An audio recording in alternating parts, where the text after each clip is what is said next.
If you've been praising your child's grades, celebrating their trophies, and telling them how proud you are of them every time they perform well, you may be accidentally building the kind of confidence that collapses the moment things go wrong. If you're parenting a child in the elementary years and you're wondering whether you're building their confidence or quietly undermining it, or if you've noticed that your child is starting to care more about what their friends think than what you think, this video is for you. Because every year between age 5 and 11 that passes without these three things is the year that your child is building their sense of self-worth on the wrong foundation. And foundations built on the wrong material don't hold up when adolescence arrives. I work with hundreds of families as a clinical psychologist, and I can tell you that building confidence in kids this age is almost never what parents think it is. Today, I'm sharing the three most critical things that build genuine confidence and capable kids in the elementary years, grounded in developmental psychology, not motivational posters. By the end of this video, I'm going to share the specific phrase that separates feedback that builds confidence from feedback that quietly erodes it, and you can start using it today. Critical thing number one is what I call micro-connection rituals, and it's the most underestimated tool in the elementary years. Here's what's happening developmentally between ages 5 and 11. Your child's social world is expanding rapidly. Peer relationships are becoming more important. Friend groups, social hierarchies, all of this is competing for your child's emotional investment in a way that simply it didn't before. So this means that maintaining your family connection has to become more intentional, not less, because that connection is the secure base they come home to when the social world gets complicated. What I'm not talking about is grand gestures, not a weekly father-daughter dinner or a special day trip. Those are lovely, but they're not what I mean. I mean small, consistent touch points that signal, you matter to me, every single day. A focused good morning, eye contact, their name, one real question, and then later following up on something that they mentioned was happening at school. How did your presentation go? Not as interrogation, but as proof that you were listening when they told you about it. A consistent reconnection routine when they walk in the door after school, before the homework conversation even starts. In my practice, I see this clearly. The kids who come to their parents first with problems, before they Google it, before they ask a friend, before they hide it, are almost always the kids whose parents have made daily micro deposits into the connection account. Not big dramatic gestures, small, reliable proof that they matter.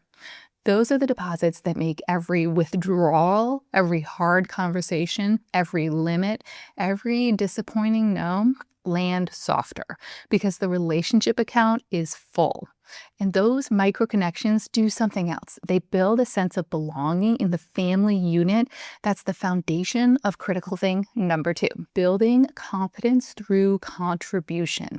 And this one surprises parents every time. Between ages 5 and 11, children are in what developmental theorist Emmerson called the industry versus inferiority stage. Their core developmental question is, am I capable? And the answer to that question comes primarily from doing real things that matter. When we protect children from difficulty, do things for them that they could do themselves, or outsource family responsibilities entirely to the adults, we accidentally send them the message that they're not capable. Not because we say it, because the environment implies it. The 9-year-old who knows how to make a simple meal, who does their own laundry, who manages a small budget for their spending money, that child isn't building life skills for some abstract future. They're answering the question, am I capable? With a resounding yes, right now, today. The reframe that makes this work is framing contribution as belonging, not chore. Not, you have to do this because it's your responsibility, but our family runs because everybody does their part. You're part of this family and your contribution matters here. That's not a semantic trick. It connects the task to identity and belonging, the two things children at this stage need most. Competence is confidence, not the confidence that comes from being told you're great, the confidence that comes from knowing that you can do hard things because you've already done them. Micro connections keep the relationship strong.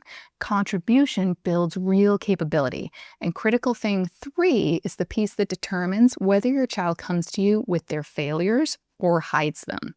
Inside my free workshop, I walk parents through the complete 5 C's framework, and 2 of those C's, choices and checkpoints and consequences, map directly onto what we're talking about today. This section on natural consequences, especially, will change how you think about the third critical thing that I'm about to share.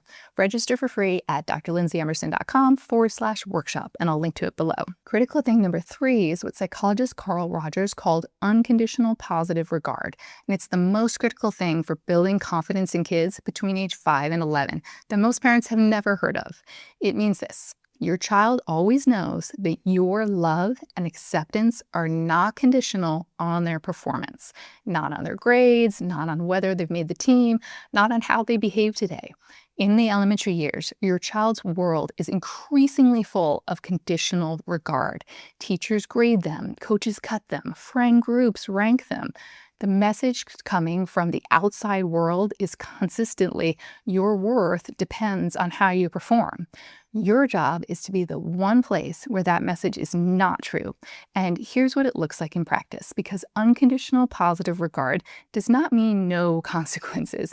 It means feedback always lives at the behavior level, never at the identity level. So when they bring home a bad grade, the conversation is, tell me what happened. What would you do differently? Not, I'm disappointed in you. When they make a social mistake, it's, that choice didn't land well. What do you think the impact was? Not, I raised you to be better than that. The phrase I promised at the beginning, here it is. That choice didn't work out. What did you learn? It's a specific language that separates feedback that builds confidence from feedback that quietly erodes it. The behavior has natural consequences. Their worth is untouched. Research tracking children over 20 years found that kids whose parents showed conditional regard, where love is tied to performance, developed significantly higher rates of anxiety, perfectionism, and shame that persisted into adulthood. The children who thrived, they experienced exactly this: full acceptance regardless of performance. A child who knows failure won't cost them your love will tell you about their mistakes before you find out on your own. If you've been giving performance-based feedback, I'm so proud of your A, I can't believe you did that, you have not damaged your child. Most of us were raised with conditional regard, and we are naturally replicating it.